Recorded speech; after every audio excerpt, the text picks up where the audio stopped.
1972 పూర్వం హాస్టల్ విద్యార్థులకు కొలత పెట్టి చాలని అన్నం పెట్టేవారు. నీళ్ల చారుతో భోజనం పెట్టేవారు. హాస్టల్కి పిల్లలను పంపాలంటే ప్రజలు భయపడేవారు.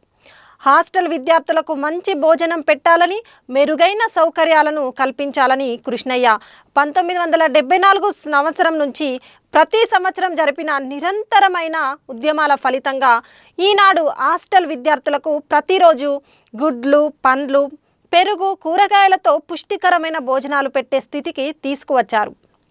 నోరు లేని పసికూనల కోసం అడిగినా దిక్కులేదు. ఏ రాజకీయ పార్టీ నాయకుడు, మంత్రి పట్టించుకోలేదు. కానీ నిస్వార్థంతో కృష్ణన్న వీళ్ల పక్షాన నిలబడి ఇంకా పోరాటాన్ని కొనసాగించారు.